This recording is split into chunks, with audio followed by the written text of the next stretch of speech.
Por la señal de la Santa Cruz de nuestros enemigos, líbranos, Señor Dios nuestro.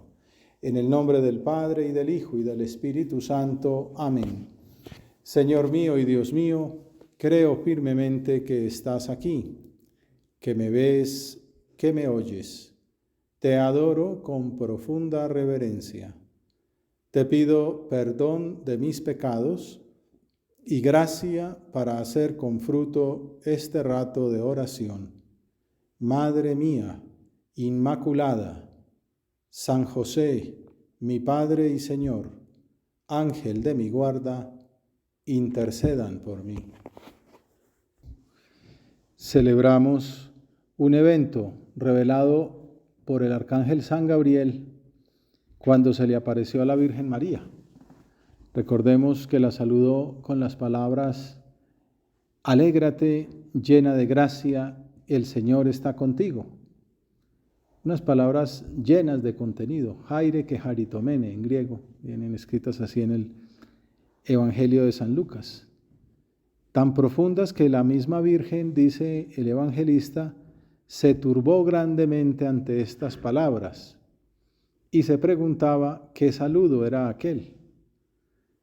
Probablemente porque era más consciente de nosotros, de todo lo que significaban, que era una respuesta a muchas inquietudes que habían surgido en su vida, que ella había experimentado durante su corta existencia sobre su especialísima relación con Dios. Alégrate, llena de gracia, el Señor está contigo. En otras ocasiones hemos meditado ese alégrate que actualiza el anuncio del profeta Sofonías. San Lucas siempre está como mostrando que en su evangelio se están cumpliendo profecías y hace comparaciones con, no sé, por ejemplo, cuando la Virgen va donde su prima Isabel, es una comparación cuando le llevan el arca de la alianza a David. Uno los pone en paralelo y coinciden plenamente. Aquí el ángel le dice: alégrate, llena de gracia, el Señor está contigo. Es como diciendo, ojo, los que han leído a Sofonías, en el capítulo 3, Sofonías es un profeta pequeñísimo, pues el texto es muy breve, pero es más famoso que muchos más grandes, ¿no? El Sofonías 3:14 dice: alégrate, hija de Sión, grita de gozo Israel, el Señor está en medio de ti. Y entonces a la Virgen le dirá: alégrate, llena de gracia, el Señor está contigo. Como diciendo, esta es la profecía anunciada, se está viniendo a cumplir. Por eso podemos, ya habiendo meditado lo del alégrate, la alegría del Evangelio de la que habla el Papa, Juan Francisco, Benedicto habla de la relación que hay entre el alégrate y el llena de gracia. O sea, la Virgen se alegra porque está llena de gracia. La gracia es la verdadera causa de la alegría. Jaire, jarito, ven la cercanía, las dos raíces, ¿no? El jaire del alégrate y el jarito de la gracia, ¿no? Entonces viene la palabra carisma también, que es una gracia. Entonces, la Virgen se alegra porque está llena de gracia. La gracia es la causa de la alegría. Pero bueno, vamos a avanzar y más bien meditemos en lo que sigue. Por esa razón podemos detenernos más bien en ese calificativo llena de gracia. El verbo es pasivo, o sea, María ha sido colmada de gracia. No es que ella haya recogido gracia, sino que es Dios mismo la colmó de su gracia. Está llena de gracia. O sea, no hay falta, no hay en ella nada que no sea gracia. Como dijo San Juan Pablo II, este es el nombre con el que Dios, a través de su mensajero, quiso calificar a la Virgen, llena de gracia. Se nos dice en el Apocalipsis que a uno le van a dar un nombre, una piedrita y un apelativo familiar que Dios y uno conoce. Claro, ese soy yo. Pues bueno, una manera de decir, podría ser que el nombre de María sea llena de gracia. La piedrita me dirá, ya veo. Bueno, pues dice Juan Pablo II, no yo, que este es el nombre con el que Dios quiso calificar a la Virgen a través de su mensajero. De este modo la pensó, de este modo la vio siempre ab eterno, la llena de gracia. Querido partir de aquí de la Biblia para que quede claro que estamos meditando sobre la revelación divina. no sobre construcciones humanas. Y entonces pensaba que nos puede servir en nuestra oración aprovechar para repasar una pequeña catequesis sobre qué quiere decir esto. Comencemos con una sencilla pregunta que trae el catecismo, ¿qué es la gracia? Tanto hablar de gracia, ¿qué es la gracia? ¿No? Bueno, la gracia lo es todo, dice algún autor, ¿no? Bernanos, en el diario del cura rural, ¿no? Todo es gracia. ¿Y qué es la gracia entonces? No se preocupen, ya vamos a definirla. El catecismo la define, el compendio la define como un don gratuito de Dios. Pensamos encontrar una definición, un don, un regalo. Gratis es lo que es regalado, viene de ahí. Un don gratuito de Dios por el que nos hace partícipes de su vida trinitaria. No es un don material, simplemente es partícipes de su vida trinitaria. O sea, hijos del Padre, hermanos de Jesucristo, templos del Espíritu Santo, capaces de obrar por amor a Él. Se le llama gracia habitual, santificante o deificante porque, como su nombre indica, nos santifica, nos diviniza. Es sobrenatural porque depende enteramente de la iniciativa gratuita de Dios. Hagamos al hombre a nuestra imagen y semejanza. Es una ocurrencia suya, ¿no? Una iniciativa gratuita. Y supera la capacidad de la inteligencia y de las fuerzas del hombre. Estamos haciendo nuestra oración. Gracias, Señor, por tu gracia.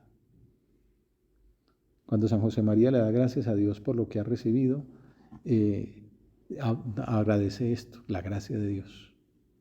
Agradece la vida, agradece la fe, agradece la vocación y agradece la gracia.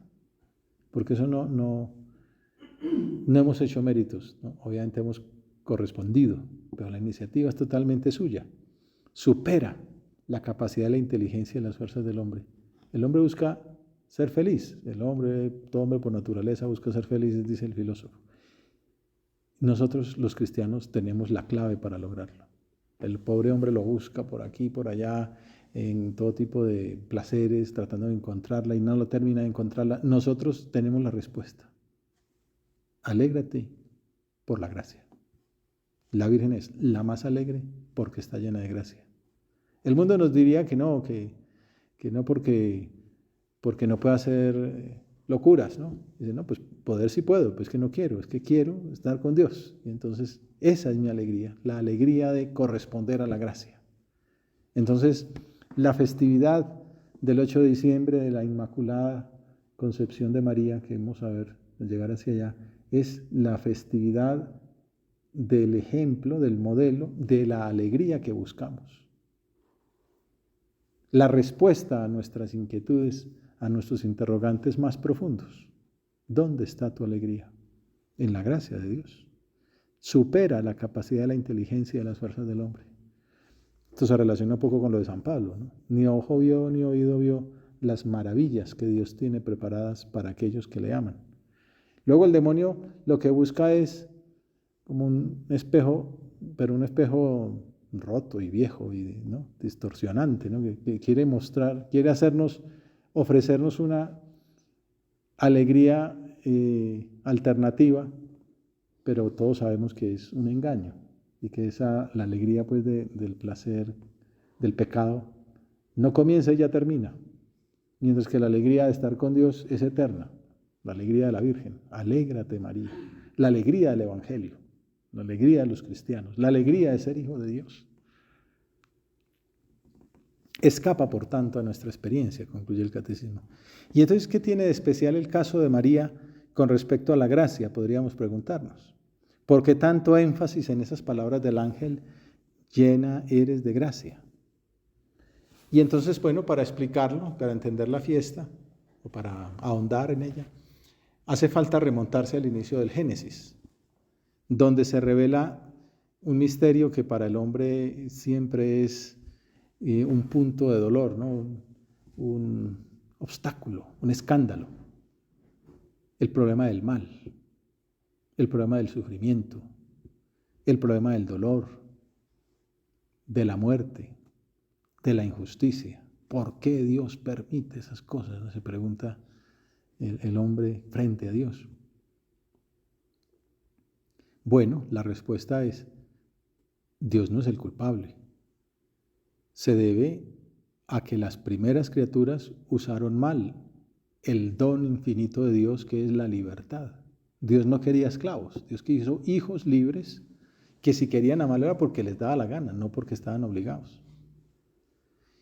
Y bueno, y criaturas como los ángeles, eran todos buenos, pues creados, criaturas de Dios, pero inteligentes, libres, podían decidir. Como no tienen materia, no están forzados, no están forzados por la materia y por el tiempo. Entonces lo que ellos deciden es para siempre. No es como nosotros que a veces decidimos portarnos bien, luego nos equivocamos, luego decimos que qué mal hemos hecho y nos convertimos y volvamos al camino del bien y ahí vamos pues por el tiempo entre conversiones y pecados. El ángel cuando decide para siempre. Y entonces unos ángeles buenos, dice el compendio del catecismo, se transformaron en malvados. Dios los hizo buenos y ellos quisieron ser malos. ¿Por qué? Porque rechazaron a Dios y a su reino mediante una libre e irrevocable elección. Alguien dice que supieron de la encarnación de Jesucristo o de la creación del hombre. Ese plan de Dios no le vamos a servir, no le serviremos, non serviam. Y entonces lo hizo Satanás y con él pues una miríada de ángeles, una cantidad de ángeles numerosísima, y ya se hicieron malvados los que eran buenos. Este es el origen de todo, digamos cronológicamente, y me llamó la atención que así lo presenta el Génesis. Uno siempre empieza con Adán y Eva, pero no, antes de Adán y Eva está la serpiente, y la serpiente, pues es un ángel que se hizo malo, porque Dios lo había hecho bueno. Tampoco es como esos otros principios por ahí, cosmogónicos, esos mitos que hay de un Dios bueno y un Dios malo igualmente poderosos. No, Dios es omnipotente, creó libremente por amor sus criaturas espirituales, angelicales, y algunas de ellas, que son simples criaturas, pues decidieron desobedecerle, que muestra la grandeza de Dios que quiso hacerlas libres.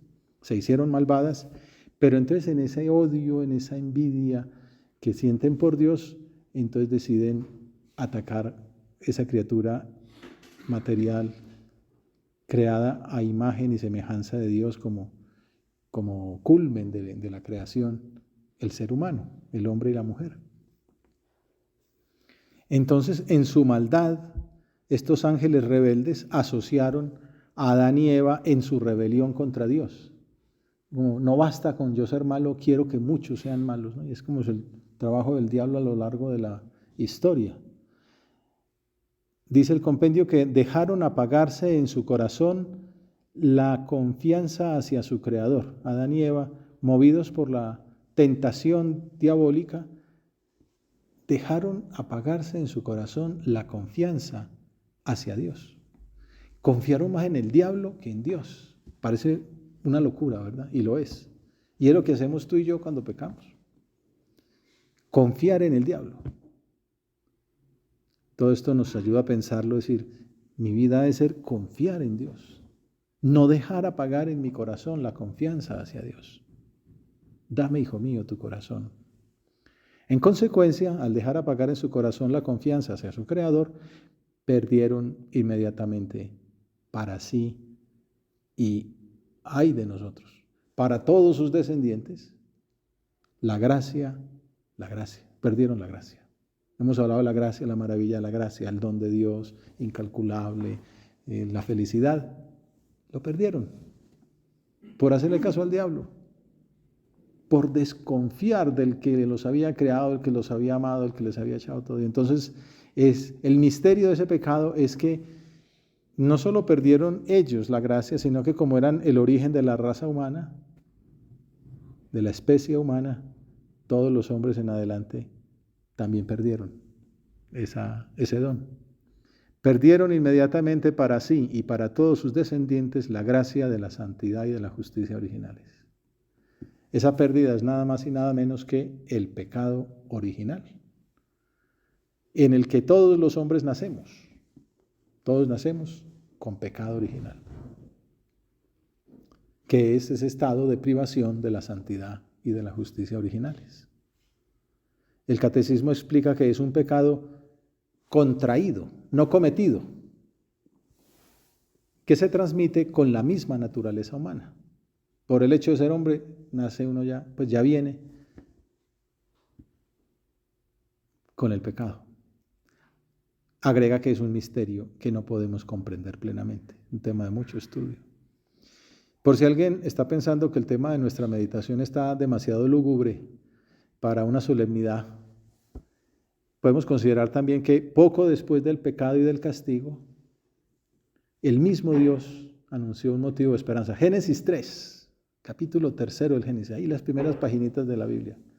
El mismo Dios anuncia un motivo de esperanza, un motivo de alegría. O sea, esto es un drama, ¿no? Entonces, hemos empezado con Dios que ama, Dios que crea, el diablo que falla, que además, como si fuera poco, enreda al hombre, pecado original, no solamente para Adán y Eva, sino para todos los descendientes. Y Dios, en esos momentos ya como de debacle, viene a restaurar la esperanza, la alegría, da motivos de ilusión. Un primer evangelio, un primer anuncio de buena nueva, protoevangelio se llama, Génesis 3:15. Cuando está el Señor expulsando del paraíso al demonio, a Adán y a Eva, le notificó a la serpiente: pongo hostilidad entre ti y la mujer, entre su descendencia y tu descendencia. Esta te aplastará la cabeza cuando tú la hieras en el talón. Es una mujer misteriosa. Esperanza, anuncio de victoria sobre el demonio. Una mujer con una descendencia que aplastará la cabeza del dragón, de la serpiente, del demonio. Las traducciones discuten si la que aplasta la cabeza es la descendencia o la mujer. En las representaciones vemos a la mujer. Pero bueno, es la mujer con el poder que le da a ser la madre de esa descendencia. Protoevangelio, Génesis 3:16, 15-16. Misteriosa mujer, anunciada al comienzo del Génesis, ella es la que vemos en el diálogo con el arcángel al comienzo del Evangelio. San Juan Pablo II explicaba que el anuncio de San Gabriel a la Virgen María es que como su hijo Jesús es el Cordero sin mancha, es el que se le habló a Moisés en el Éxodo para liberar al pueblo de la esclavitud, un cordero sin mancha. Jesús es ese cordero sin mancha que liberará al pueblo de la esclavitud, ya no de Egipto, sino de la esclavitud del pecado, de la esclavitud del demonio, de la esclavitud del pecado original y de todo otro pecado. Entonces, el ángel le anuncia a María que como Jesús es el cordero sin mancha, inmolado para redimir a la humanidad del pecado, ojo aquí que viene una cosa muy interesante. La madre de ese cordero había sido preservada del pecado original y de todo otro pecado en previsión de la muerte salvífica. A la Virgen le anuncian hoy que dentro de unos 50 años, más o menos, ese hijo, no, que en unos 30 años, pues no, 33 o 30 y pico, ese hijo va a redimir los pecados. Eso quiere decir que ella ahora queda redimida por obra y gracia de la redención de Jesucristo 30 años más tarde. Es un misterio tremendo, pues, pero es esto. Jesús, con su redención, con su muerte en la cruz, perdonó los pecados. Como Dios está por encima del tiempo, esa redención, ese pecado, incluye la liberación de su madre, que ella ha sido excluida del pecado original. Ha sido concebida por sus padres, pues de modo milagroso, Joaquín y Ana, que eran estériles, ancianos. En el momento de concebir a María, aquella niña fue concebida sin ninguna mancha de pecado, llena de gracia, toda gracia, gracia plena. ¿Quién dijo eso? ¿Qué papa lo dijo? Ningún papa. El arcángel San Gabriel, uno de los 7 arcángeles que están delante del trono de Dios, el embajador más grande que Dios se le ocurrió mandar, Jaire Quejaritomeni. Alégrate. Imagínate cómo no se van a alegrar de saber que no hay pecado ya. Alégrate llena de gracia, llena de gracia. El Señor está contigo. Eso es lo que celebramos, que el ángel ha revelado que aquella mujer, que aquella doncella, había sido concebida sin ninguna mancha de pecado, que estaba llena de gracia, que no había en ella mancha, no había mácula, se dice en italiano, en latín, bueno, creo que en italiano también. Inmaculada, Inmaculada Concepción de María. Esa es la fiesta que se celebra el 8 de diciembre. Lo digo porque parece verdad pero orgullo, porque hay gente que no sabe qué significa Inmaculada Concepción. Que fue concebida sin mancha de pecado original. Hay una bula, ¿no?, que explica de un papa, pero lo importante es que lo dice Pío IX, pues lo dice, pero lo importante no es que lo diga Pío IX, sino que lo dice el arcángel San Gabriel, que lo dice San Lucas, que lo dice la Biblia, que es una verdad de fe, pues digo que está revelada por Dios en la Sagrada Escritura. Esto no es una cosa católica, es una cosa cristiana, de la Biblia. En general todos los dogmas católicos son basados en la Biblia. Por eso quería hacer como esta exposición, así como más bíblica y más histórica. El Papa Juan Pablo II concluye que en la victoria del nuevo Adán está también la de la nueva Eva, que es la madre de los redimidos. Así, la Inmaculada es signo de esperanza para todos los vivientes que han vencido a Satanás en virtud de la sangre del Cordero. En el Apocalipsis, estamos leyendo el Génesis, comienzo de la Biblia, en el Apocalipsis, en el final, se anuncia que los cristianos hemos vencido al demonio. ¿Porque somos muy poderosos? No, en virtud de la sangre del Cordero, ese Cordero sin mancha, ¿no?, que así como liberó a la Virgen, pues también nos libró a nosotros. Por eso también dice el Catecismo, nosotros celebramos el Viernes Santo de rojo, con gozo, con alegría, porque decimos feliz culpa, decimos en la vigilia pascual, feliz culpa, el pecado original, porque mereció tal Redentor. Es como atrevido, ¿no?, decir que maravilla que Adán y Eva hayan pecado, ¿no? Bueno, pues que fue muy grave el pecado original, pero más grande todavía la redención, la liberación, la justificación, el perdón de los pecados. Tan grande que en el tiempo liberó a su madre en la concepción y nos alcanza a nosotros, que por eso nos podemos confesar y podemos estar alegres con la alegría del Evangelio de saber que tenemos como madre a nuestra María Inmaculada. Bueno, ese es el gran motivo. Le decimos esperanza nuestra, y esa era la segunda parte de la meditación. ¿Por qué le decimos esperanza nuestra? Santa María, esperanza nuestra, asiento de la sabiduría, esclava del Señor, ruega por nosotros. Estamos en un tiempo, bueno, siempre hace falta hablar de esperanza. A nosotros en la obra del prelado nos ha insistido, ¿no?, pensar en eso de San Pablo. Espe gaudentes, alegres en la esperanza. Que hay problemas canónicos, jurídicos, dificultades de un tipo, de otro. Alegres, pero no de optimismo dulzón, psicológico, ¿no? No, optimismo que no es optimismo, simplemente es esperanza cristiana, una esperanza en la fe. Y decimos que la Virgen es maestra de esperanza, modelo de esperanza, madre de esperanza, esperanza nuestra. Bueno, en la Sagrada Escritura hay 3 símbolos, imágenes de lo que es la esperanza.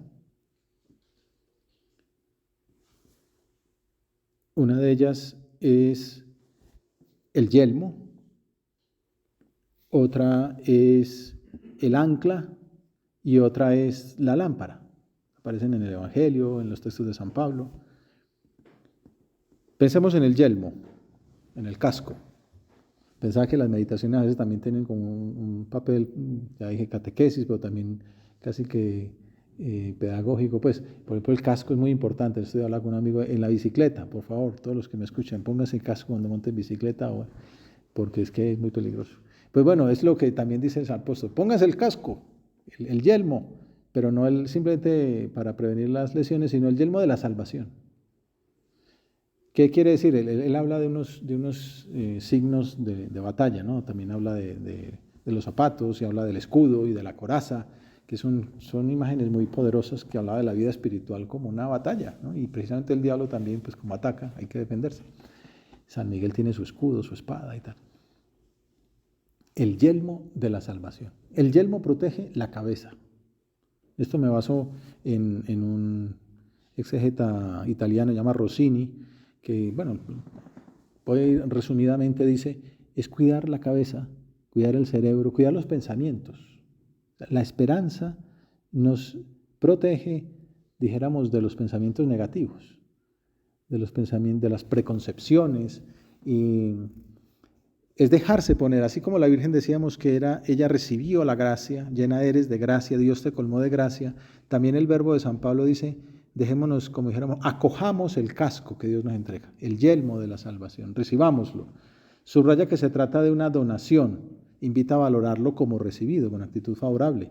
La iniciativa es de Dios, el centro de la acción no es mío, sino el que me da, yo solo acojo ese yelmo, que no siempre se usaba, a diferencia de las sandalias, de la coraza o del escudo, uno no iba a andar siempre con un yelmo metálico, imagina el calor.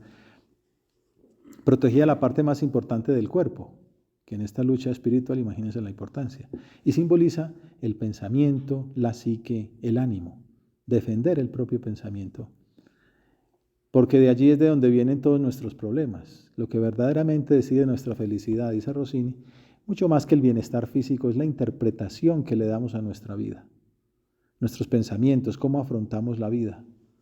Por eso nos marcan, nos salvan o nos dañan. De ellos provienen las soluciones y los problemas. Entonces, cuidar la esperanza, cuidar los pensamientos, cuidar la actitud interior es cuidar el estar siempre pensando con la fe del Hijo de Dios.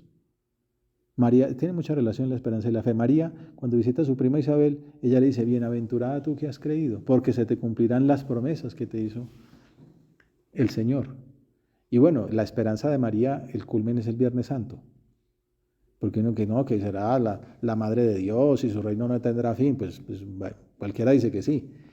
Pero vente aquí el Viernes Santo al Calvario y ver a Cristo crucificado. ¿Y dónde está el reino de Dios? ¿Y dónde está el Hijo de David? ¿Y dónde está tanta promesa?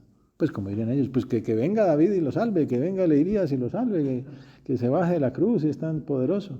Entonces son las tentaciones diabólicas. Y dice, María estaba ahí, perseveraba al pie de la cruz, con esperanza. Si Dios me dijo que era el Hijo de Dios, es el Hijo de Dios. Si Dios me dijo que su reino no tendrá fin, su reino no tendrá fin. Por eso está ahí firme. Mientras Pedro, que era pues vamos y moramos y con él, está escondido, ¿no? Claro, poco después, en la resurrección, se cumplió lo que estaba anunciado. Pero esperanza es eso, confiar en Dios. Cubrirse el pensamiento con las ideas de Dios. Pensar en lo que piensa Dios, confiar en lo que Dios nos dice, en lo que Dios nos indica. Entonces por eso San Pablo invita a ponerse el casco de la salvación, como María. La otra imagen es la lámpara, es una imagen tomada más del Evangelio, ¿no? Que pues el evangelista habla de cuidarse, tened ceñida vuestra cintura y encendidas las lámparas, pues dice Jesús, vosotros estad como los hombres que aguardan a que su Señor vuelva de la boda para que se le abra apenas venga y llame. Jesús es la luz del mundo y lo dijo también a sus discípulos. Luz para mi sendero son tus palabras, Señor. La esperanza es esa lámpara que ilumina el camino a veces por senderos oscuros, pero luz para mis senderos es tu palabra, Señor. La Virgen por eso es representada cuando el ángel le anuncia que tiene un pergamino en la mano, que es la palabra de Dios. A veces ella está representada en ese pergamino, porque ella está en la palabra. Entra y sale de la palabra de Dios es su guía, su modelo, su esperanza, su luz, su vida. Y también tiene que serlo para nosotros. Y por último, yelmo, esperanza, ancla. Yelmo, lámpara, ancla. Ustedes saben pues que el ancla es lo que protege a los barcos de perderse, ¿no? Dice el diccionario, sujeta la embarcación, impide que se pierda. De hecho, el mismo diccionario menciona un concepto del mundo marino muy interesante. Se habla de un ancla de la esperanza.